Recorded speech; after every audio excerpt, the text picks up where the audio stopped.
Okay, so ito naman po ang ibang nabili po namin sa auction na pag-aari naman po ni Kansai Ueno. Shoutout po sa may-ari kay Kuya Gilbert Haro. Yan. Kung meron po nangangailangan po ng ganitong body type, paki-message nyo lang po ako sa aming JC Trading Facebook page. Bigay ko po sa inyo ang contact details ng Kansai Ueno. So yan pong unit.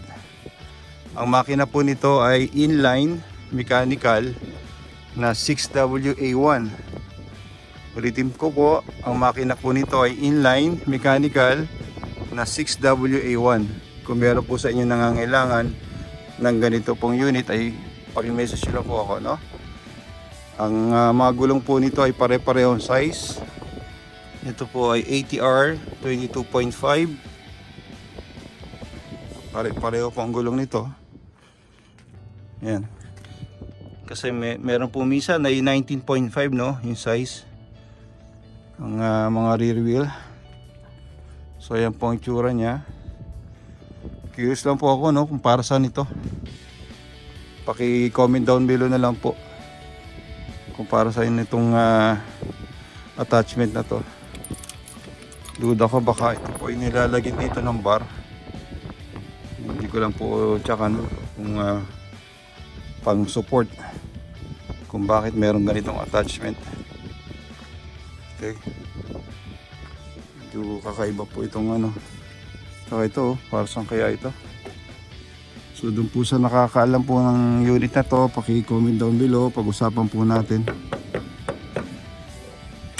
Medyo kakaiba po itong aming tsamba sa auction. Okay, so ang loading bed po nito ay palitin. So sigurado naman po ito pagdating sa Subic ay pagagandahin ng aming client, ang may-ari, para mas maganda naman po. So ito para sa mga cable.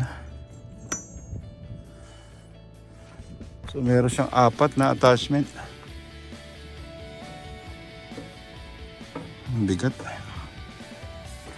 Nakaka-curious lang yung pasa nito. Yun. Siguro ito, pero posibleng ito yung pinapatungan ng container. Anyway, bigyan na lang po ako ng idea. Yan, kaiba. So flatbed, no, flatbed po siya. So pwedeng ma-convert ito into drop side. Pwede rin po lalagyan dito ng aluminum sidings para mayroong magpoprotekta ko po mga load. Pwede pang bigas, semento. Okay, so ang haba po nito ay nasa 27 feet. So almost na rin po 30 feet kung kasama yung cabin. Okay, so ang chassis po nito ay makinis din. Kami maingat po talaga sa mga grabing kalawang Hindi po kami basta-basta bumibili ng bulok. Okay, so maganda po ang unit pa rin. At ito po ay center bogie na lip spring. Naka-center bogie po siya. Minsan po kasi nandito yung bogie, or nandito pala, naka-off centered. So ito po ay center bogie. At ito po ay single differential lang. Single differential lang po ito.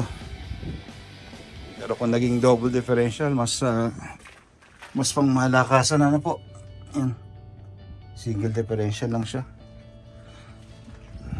Okay. So yan po ang unit. Meron 2 fuel tank.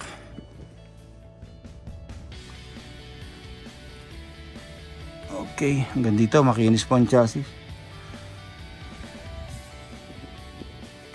Ito naman ang interior. Ayan. Medyo may kalumaan na. So standard lang po ang height ng cabin, po. So ayan ang interior, not bad. Okay. Start po natin ang engine. Pakinggan natin ang andar.